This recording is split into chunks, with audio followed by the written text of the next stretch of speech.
예, 수요일 묵상의 시간입니다. 하나님은 우리에게 애매모호한 기준을 주시지 않았다. 하나님은 우리에게 애매모호한 기준을 주시지 않았다. 자, 이런 제목으로 오늘 묵상도 함께 나누겠습니다. 자, 어제까지 우리는 아가서를 해석하는 여러 가지 방법들에 대해 살펴보면서 우리가 성경을 읽어감에 있어서 매일 하루도 빼지 않고 열심히 읽어가는 것도 중요하지만 무엇보다 수시로 우리가 성경을 바른 안목을 통해 보느냐라는 걸 점검해야 성경을 읽고 나서 바르게 하나님의 뜻대로 성장하는 열매를 볼 수 있을 것이다. 이렇게 얘기를 했습니다. 자, 그래서 우리 교회는 강단에서 다른 얘기하지 않고 부지런히 지금 성경을 바르게 볼 수 있는 안목을 주는 그런 나눔을 하고 있습니다. 이것이 강단에게 주어진 사명이라고 생각을 하는 거죠. 그러니까 이런 안목을 가지게 하는 설교는 듣고 싶은 사람이나 또는 신앙생활을 좀 한 사람들에게 필요한 게 아니고요. 이제 믿음을 가지고 신앙생활을 시작하는 말 그대로 새 신자들, 예수님의 생명으로 목숨으로 사서 교회로 바로 보낸 이런 사람들에게도 굉장히 중요하다는 거죠. 하나님 안에서 살아왔어요.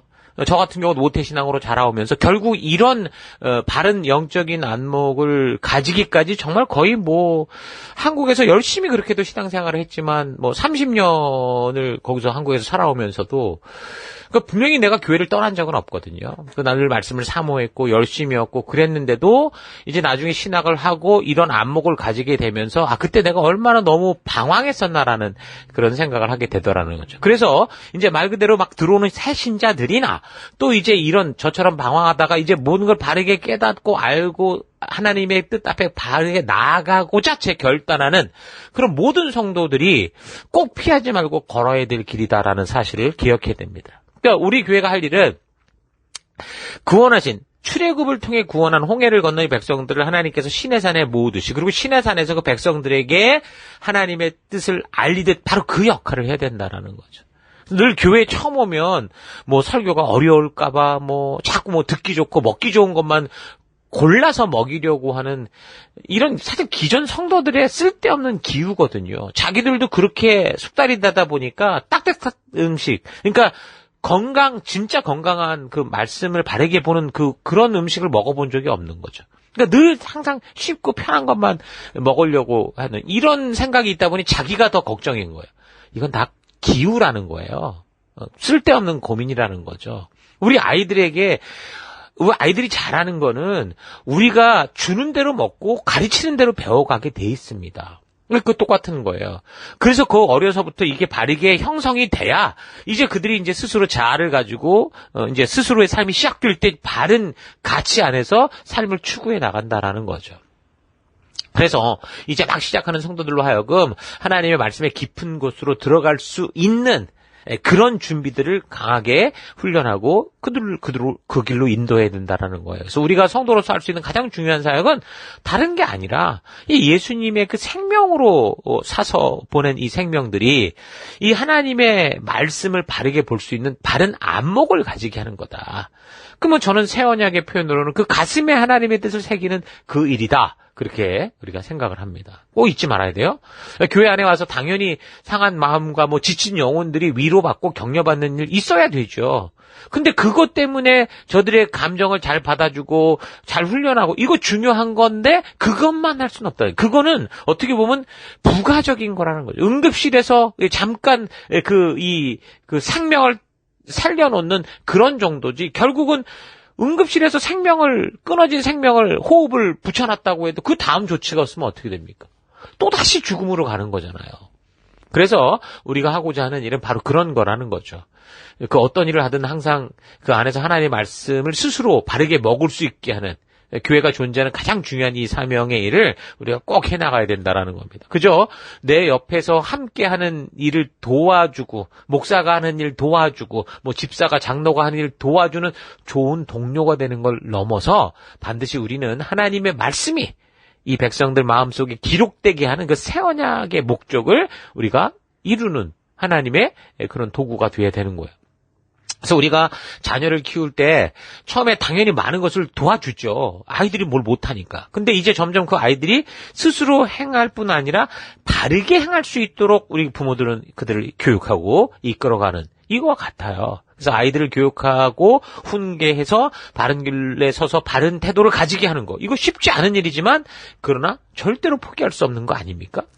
교회도 마찬가지라는 거예요. 교회 안에서 영적인 생명이 태어나고 자라갈 때 이런 같은 원리를 적용해야 된다는 거 잊지 마시고 우리가 부지런히 이 말씀과 역사를 성경과 역사를 온전히 알리고 그래서 이 성경을 온전히 보는 눈을 가질 때 바른 신학들이 설 수 있도록 우리가 애써 나가야 되는 것 잊지 마십니다. 자, 계속해서 이제 이 아가서의 배경에 대한 부분을 살펴나갔으면 좋겠는데 이런 부분을 아는 것이 성경 안으로 들어가서 길을 잃지 않고 바르게 살펴가기 위한 중요한 어떤 가이드가 되거든요.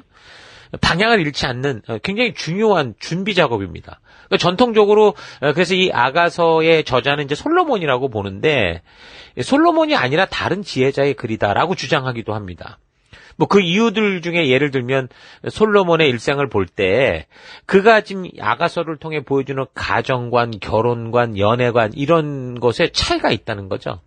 실제로 솔로몬은 아내와 첩을 1000명을 둘 정도로 완전히 이 사람에게 뭐 가정, 아내 뭐 이런 건 전부 정치적 목적과 권력 유지를 위한 수단으로 사용됐단 말이죠. 근데 아가서에 나오는 내용은 굉장히 순수하고 열정적이고 아주 아름다운 순수한 사랑의 이야기를 하고 있어요. 그러니까 이런 걸 볼 때 아마 솔로몬은 아닐 거야 이렇게 보는 거고 또 탈무드의 기록을 보면 히스기야와 그의 동료들이 이 아가서를 기록했다 이런 기록도 있긴 하거든요. 그리고 아가서에서 나오는 표현 방법들이 솔로몬 시대에 나올 수 없었던 표현이라는 거예요. 훨씬 후대에 사용하는 표현법들이 있기 때문에 이제 이렇게 이게 솔로몬의 기록이 아닐 거다 그렇게 본다는 거죠. 뭐 예를 들면 한글이 창제됐던 시기에 그 한글하고 지금 우리가 보는 한글에 보면 좀 달라 보이는 게 있잖아요. 뭐 맥락은 거의 비슷한데도 이제 그런 것 같다고 볼 수 있죠. 그런데 성경 비평을 하는 차원에서 많은 의문점을 주장하고 있기는 하지만 이 저자에 대해서 그런 주장 또한 그렇게 주장하는 사람들이 주장하는 그 주장 또한 확실하게 뭐 이거를 근거를 뒤집을 만한 그런 증거가 또 없기 때문에 그러니까 우리는 본문의 내용을 근거로 그 저자가 누구인지 살펴보는 게 가장 좋다고 봅니다. 그래서 본문의 내용으로 볼 때 아가서의 저자는 솔로몬일 가능성이 크다는 거죠. 그 증거를 보면 첫째, 본문 자체가 솔로몬의 아가다. 솔로몬의 이 노래다 이렇게 얘기를 하고 둘째, 솔로몬의 이름이 계속 언급이 되고 셋째, 솔로몬을 왕으로 5차례나 언급을 하고 있고 넷째, 이런 정도의 글을 적을 수 있는 이 능력으로 볼 때 예? 뭐 아가서의 내용에 보면 희귀 식물의 이름, 호학, 궁중생활의 면모 아주 속속들이 이게 드러나는 걸 볼 때 이건 지혜로웠던 이 솔로몬의 저작이다라는 거를 우리가 볼 수 있다는 거죠. 아가서에 보면 21개 종류의 식물이 나오고 15종류의 동물이 소개되거든요. 또 5번째, 이 아가서의 내용 중에 솔로몬이 적었다고 다 인정하는 잠언, 이 잠언과 유사한 구절들이 있어요. 아가서 4장 11절은 잠언 5장 3, 4절과 비슷하고 아가서 4장 14절은 잠언 7장 17절, 아가서 4장 15절은 잠언 5장 15절, 아가서 7장 9절은 잠언 23장 31절과 유사하다는 거죠. 그리고 6번째, 예루살렘과 그 주변, 그러니까 도시 지역의 이런 이 내용이 아주 익숙하다는 거예요. 자, 그러니까 아가서에 나오는 지명들이 뭐 예루살렘, 가멜, 샤론, 레바논, 엔게디, 헤르몬, 디르사 이런 지명들은 다 하나의 통일국가였을 때 나오는 지명들이거든요. 자, 그래서 또 하나 7번째는 솔로몬에게 왕후와 후궁이 많았다. 이런 기록들을 볼 때 이 본문의 내용은 거의 뭐 솔로몬을 지칭하고 있다. 이렇게 볼 수 있다는 거죠. 그래서 아가서의 기록 자는 아마도 솔로몬일 거다. 그렇게 이제 보는 거고요. 그 아가서의 그럼 기록 시기가 언제냐를 보면 뭐 솔로몬이 기록했다면 그의 재위 기간 중 어떤 시점이었을 건데 근데 그 재위 기간이 언제쯤이냐라는 거는 본문 6장 8절을 보면 나와요. 어떻게 나오냐면 왕비가 60명이고 후궁이 80명이었다. 이런 얘기를 해요. 그러면 이제 이건 재임 초기라고 볼 수 있죠. 왜냐하면 솔로몬이 일생에 그 후궁 700명, 첩 300명을 두면 1000명을 뒀단 말이에요. 그럼 지금 후궁이 80명 정도고 뭐 왕비가 60명 정도라고 하면 거의 통치 초기 시절이다라는 걸 알 수 있죠. 좀 이렇게 좀 유추해가는 게 좀 참 안타깝긴 하지만 어쨌든 그렇게 알 수 있다는 거예요. 자, 그렇다면 기록 목적은 뭐였냐? 수집 목적은 뭘까? 각자 해석하는 방법들이 다 다르니까 이제 목적도 아주 다양하게 이야기될 수 있는데 전통적인 견해로 볼 때 이 책의 목적은 첫째 이제 역사적인 시점으로 보면 아가서의 제일 된 목적은 하나님이 의도하신 이 결혼의 신성함과 아름다움을 가르치기 위한 거다. 이런 식으로 얘기를 하기도 해요. 유대인들이 유월절에 읽으면서 그 국가적 행사에 사용하기 위해서 그리고 그 하나님과의 그 사랑의 그 어떤 그 역사를 연결하기 위해서 그렇게 이제 사용을 했다고 보는 거고.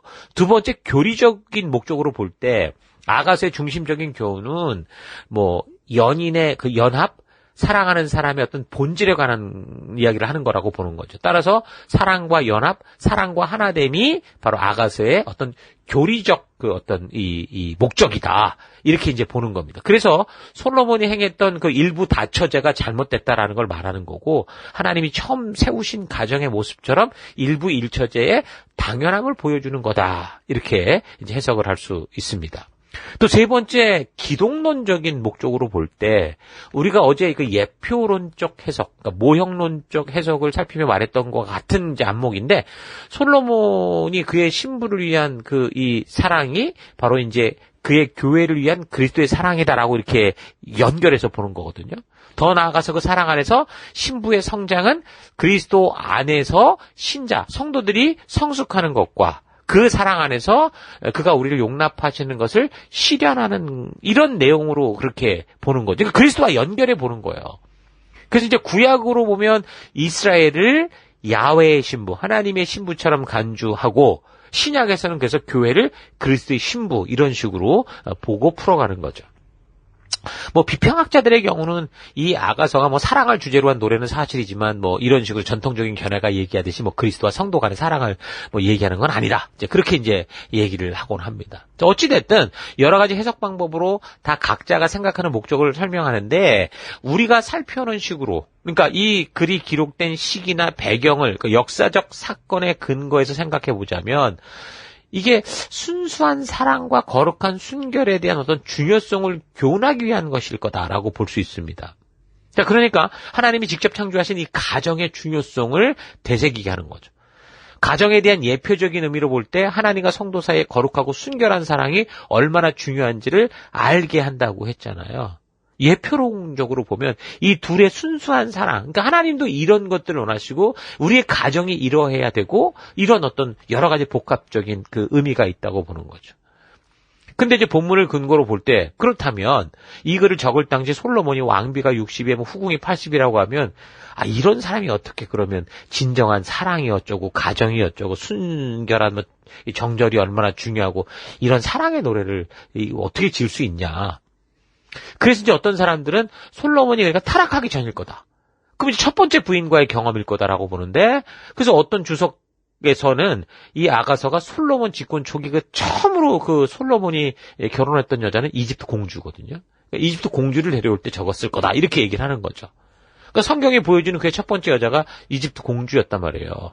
열왕기상 3장 1절에 잠깐 지나가지만 이 여자가 있었거든요. 그래서 솔로몬이 하나님의 능력을 의지한다고 하면서도 이집트라는 거대한 나라와 평화적 관계를 유지하려는 어떤 정치적인 목적에서 그러니까 자기의 생각대로 첫 번째 했던 정략 결혼이기 때문에 사실 여기 안에서 순수한 사랑을 느낀다? 이 가능성이 낮죠.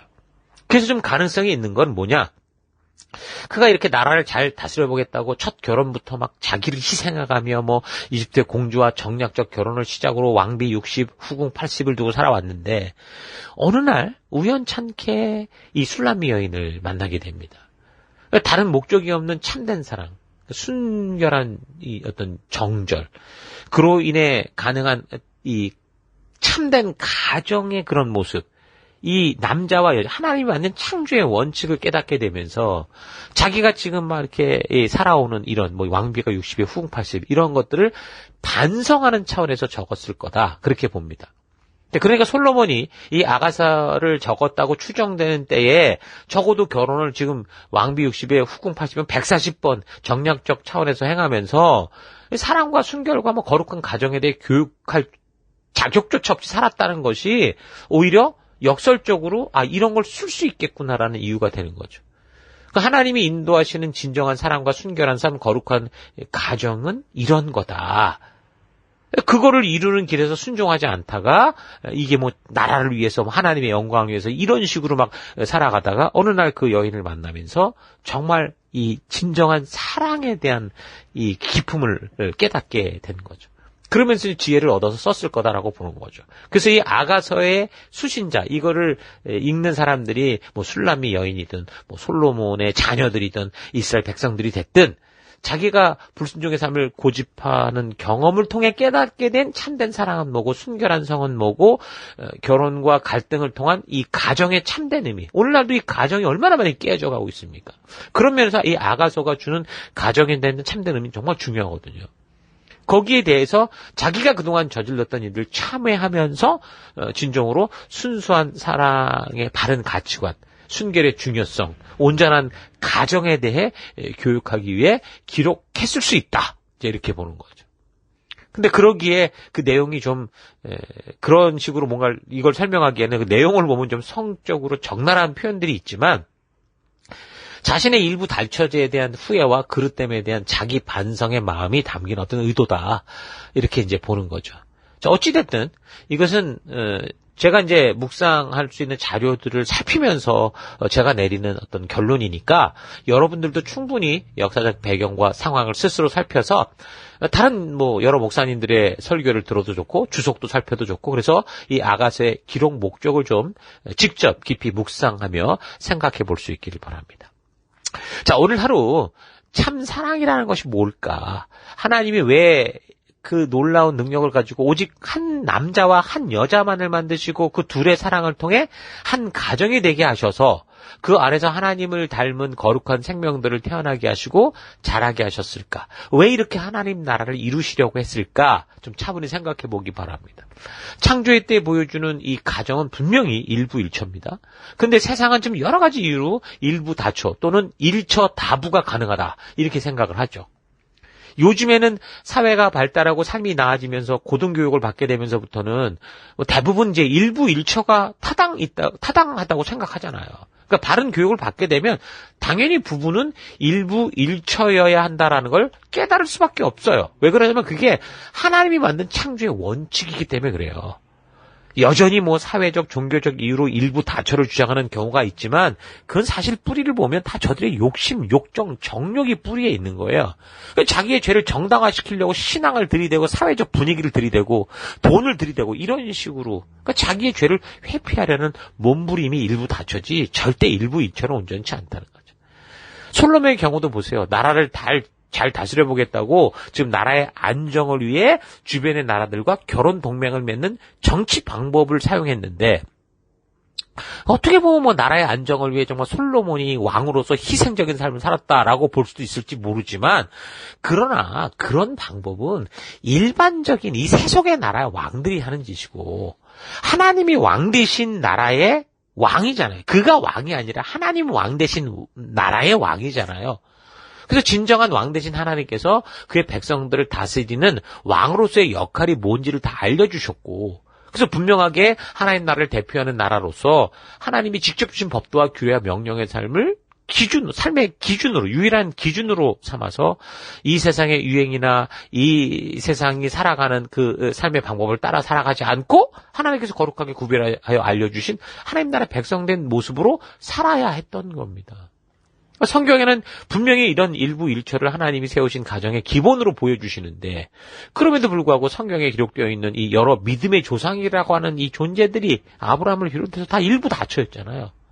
그러니까 이런 경우는 뭐냐면 하나의 인간적인 생각, 욕심이 개입된 그들의 실수와 그들의 어떤 잘못된 사건이지 그것이 성경에서 당연하게 생각하고 일부 다쳐 괜찮아라고 권장하고 있는 건 아니다라는 걸 기억해야 됩니다. 그 사건들을 보세요. 제대로 된 결혼이 아니에요, 전부.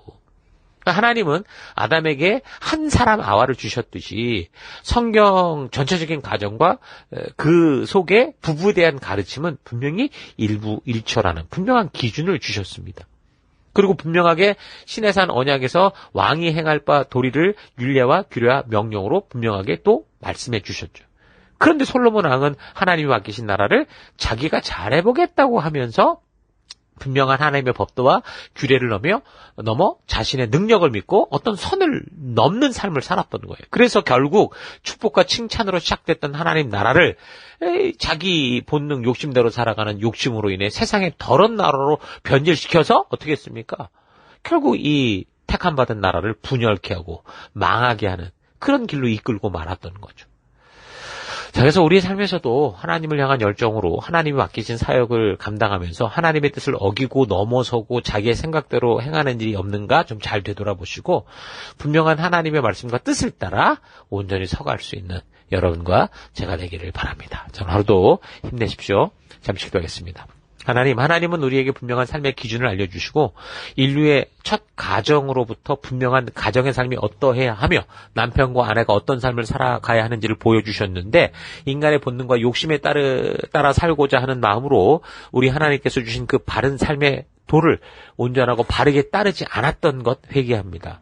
우리가 하나님의 그 순수한 사랑을 순수한 마음으로 믿고 그래서 말씀의 가치를 따라 살고자 한다면 우리에게 허락하신 이 땅의 하나님 나라 안에서 우리가 영원히 살게 될 구약 천국의 맛을 보며 기쁨과 감사로 살아갈 수 있다는 거 잊지 않고 순수한 믿음을 가지고 나아가는 내가 되기 원합니다. 솔로몬처럼 참으로 빗나간 길을 살았다고 하더라도 우리 하나님이 주신 그 삶의 길로 돌아서고자 할 때 하나님은 그런 우리의 과거를 통해서도 배우고 온전하게 협력하여 선을 이루게 하신다는 거 잊지 않고 죄악된 길 속에서 속히 돌아서서 믿음의 길로 나아가는 참되고 거룩한 성도된 우리가 되기를 원합니다. 우리 청년들로부터 그들의 이 가정에 대한 온전한 개념과 연애에 있어서도 성경적인 이 관계가 어떤 것인지를 바르게 깨닫게 하셔서 하나님이 준 분명한 기준 위에 그들이 모든 관계를 또 모든 가정을 세워가는 우리가 될 수 있도록 역사하여 주옵소서. 함께해 주시면 감사드리고 예수님 이름으로 기도했습니다. 아멘.